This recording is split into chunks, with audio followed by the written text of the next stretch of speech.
Hey everybody, my name is Steven and welcome back to the Storytime channel. Without wasting any time, let's get into our stories of the day. I guess I'll reply to all. I'm a software developer. My department and another department each made different products, but a customer would often have both, and these products need to communicate with each other. Both teams had the task of adding a feature which required some modification to how the products communicate. Communication is done via a published protocol, which means that our two teams just need to follow the spec, which is great. The teams are in different countries, so time zones make direct collaboration somewhat challenging. My team finished our changes, and so I reached out to my counterpart on the other team to arrange for testing our products together. They were still working on it, and that was all I heard from them for a while. That's fine, we were ahead of schedule, I can wait until they're ready. I set up a sample installation on a spare server and told them how to access it remotely and asked that they let me know if they need anything. A week or two passed before they were ready, and they started testing on a Friday. They encountered some problems, so they sent me an email. Because of the time zones, this was past my working hours and I wasn't checking my work email. When I didn't reply, they wrote another email CCing their boss and my boss. When a reply to that email didn't come quickly enough, they CC'd even higher on the chain of command, demanding that my team work to fix the problem. They further stated that if the problem was not immediately fixed, their release would be late and it would be entirely my team's fault. On Saturday, I got a call from my boss explaining the situation. He politely asked me if I could spare some time to come in on the weekend to troubleshoot the problem.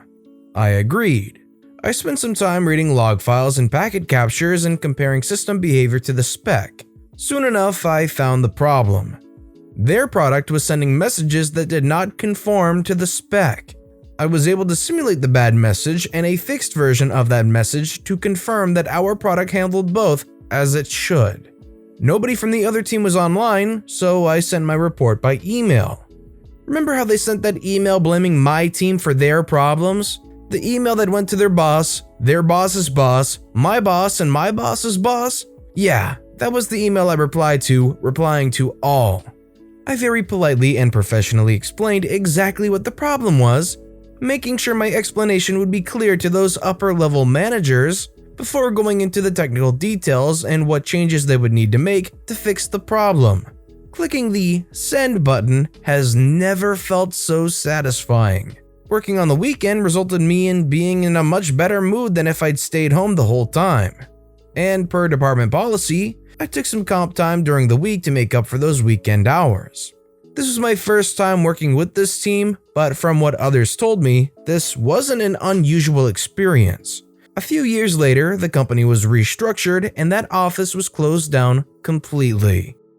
It must have been incredibly frustrating for all that to have not have happened within their working hours, and then realize that the other team got frustrated and sent an email to their boss and their boss's boss claiming that they were the problem.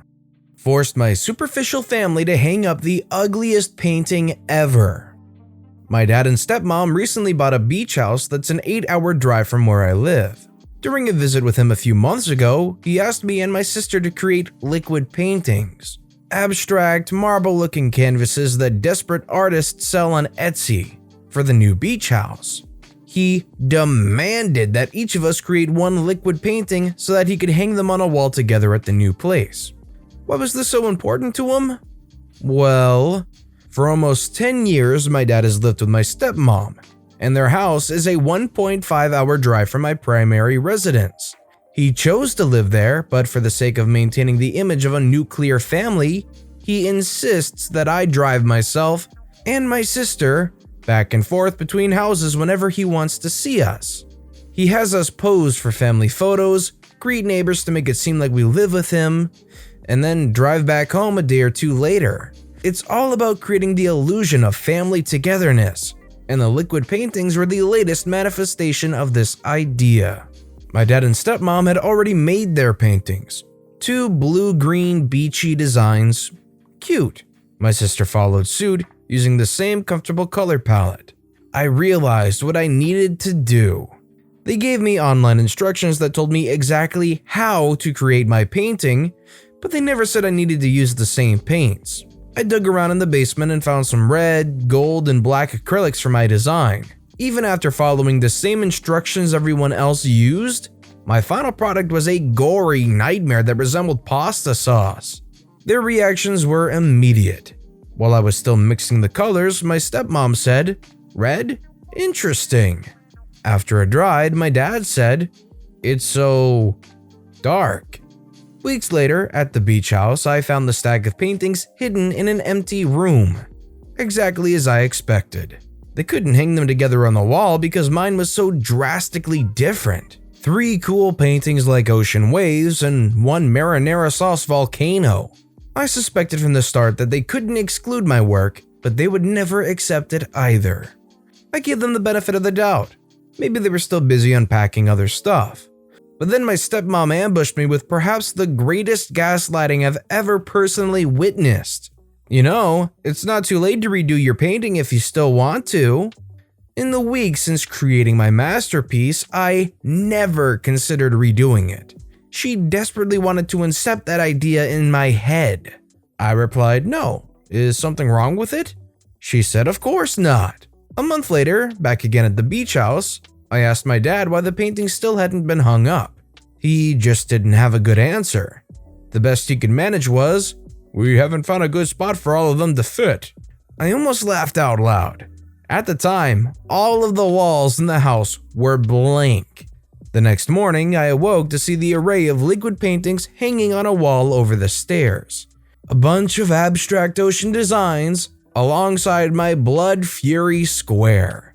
After years of driving back and forth to complete my dad's perfect family image, and in advance of many 8-hour drives ahead, I finally got to create my own image.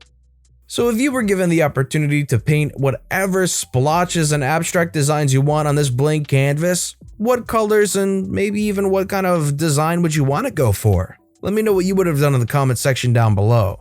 Spoiled ketchup really makes a huge mess. Back in the late 1980s, I worked as a server at one of those restaurants with the large boy statue, dressed in red and white checkered overalls, standing outside of the building. Every evening, as part of closeout procedures, we'd check all tables to clean the table, seats, walls, replenish sugar packets, and refill the ketchup bottles. While checking the ketchup, we'd look at the ketchup in the bottle for any bubbles, which meant it had gone bad, and we'd put the bottle at the edge of the table to be collected, emptied out, washed, and refilled. If it was okay, we'd take off the caps, put them in bleach water to wash, top off the ketchup, wipe off the bottle top, clean off the caps, and put them back on. If there were no bubbles, I'd always quickly sniff the ketchup because I didn't trust that no bubbles meant it was okay. One night, I'm doing my rounds, check a bottle, no bubbles, take off the cap to clean it, sniff, ew. Put cap back on and place at edge of table, move to the next table. Head server, let's call her Amy, comes by, picks up the bottle and looks at it. "Why is this bottle on the edge of the table?"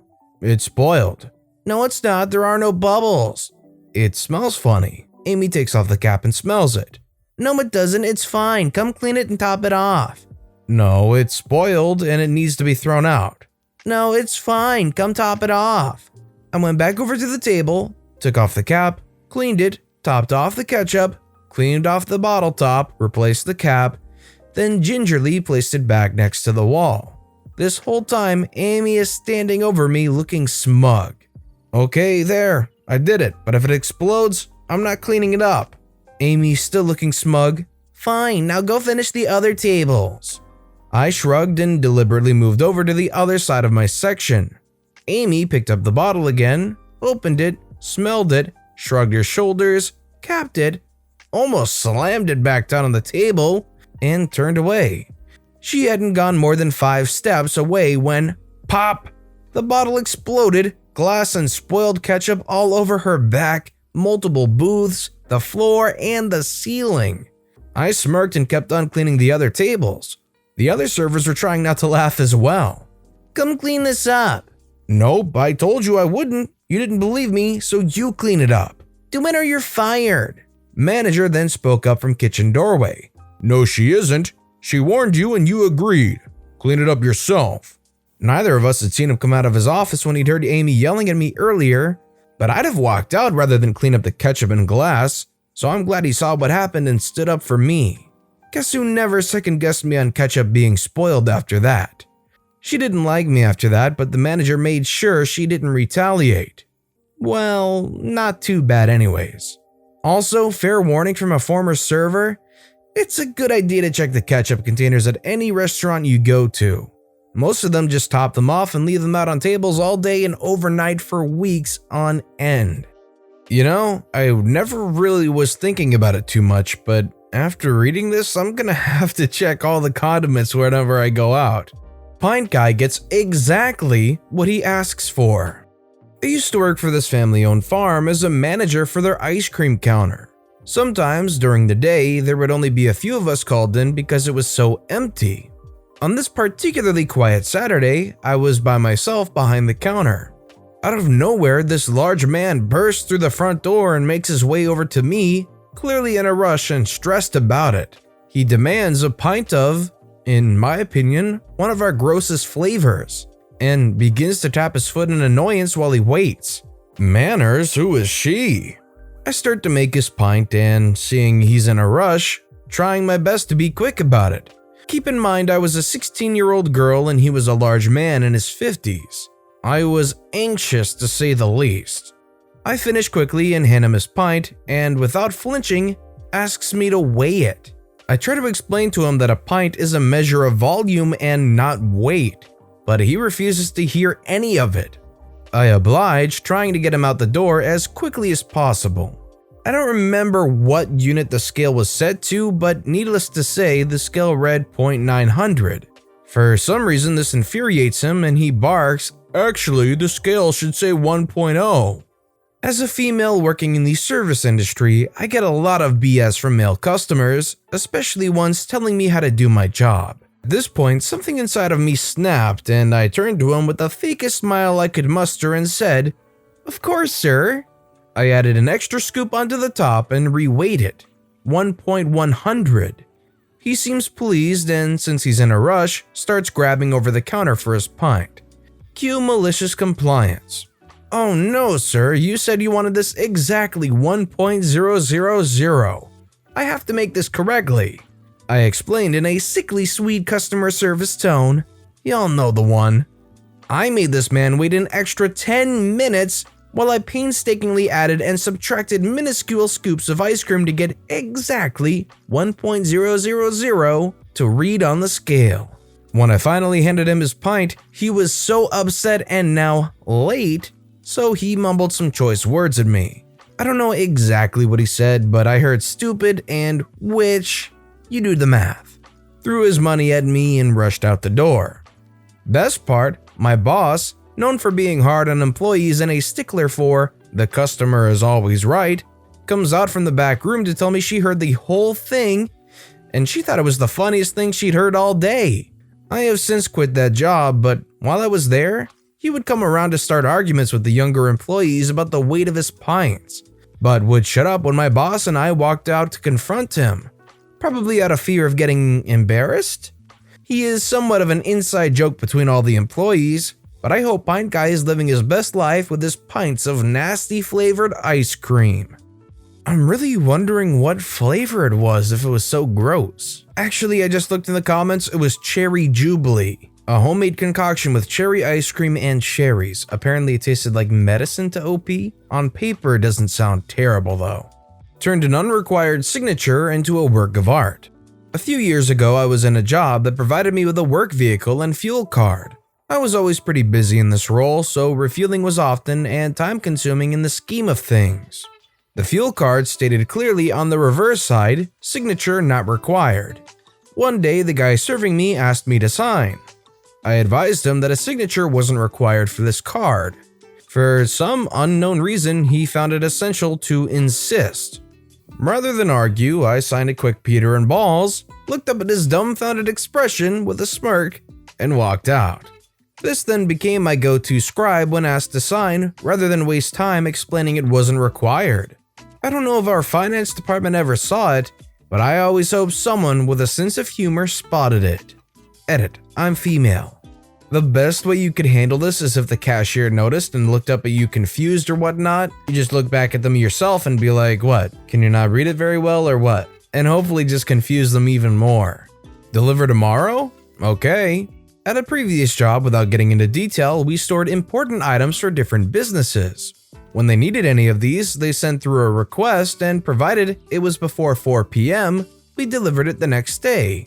There was an unspoken understanding that if it was a large order, they would put it through early to give us plenty of time to deliver it. Until one day, one of our bigger, read entitled, clients decided they needed 100 boxes delivered the next day. A friendly phone call to them was unsuccessful. Basically, they told us it was in before 4, they need it tomorrow. I spoke to my boss and we came to an agreement. Next day, I sent my drivers to do the rest of the run while I picked up the order. I then loaded it into a spare van and continued with the rest of my work. 3 p.m. comes and I let my boss know I'm taking the van home. He smiles, says see you tomorrow, and I'm off. At 3:30, I arrive at the clients to them in a panic thinking I'm not coming, and they close at 4. When they ask why I'm there so late, I merely responded, we got them here next day, didn't we? After they had to stay late to help unload everything, to their credit, they apologized and never pulled that stunt again. All it takes is a little painful retribution for them to realize that what they did was not very cool. But with that being said, that's all the stories we have for today. So what I want to know is, which of these stories was your personal favorite and why? Let me know which story was your personal favorite in the comments section down below. And thank you all so very much for watching and listening to the Storytime channel. If you haven't yet, please consider subscribing and don't forget to turn notifications on so you'll never miss an upcoming video from the Storytime channel. Thank you all again for watching and listening to today's stories on the Storytime channel.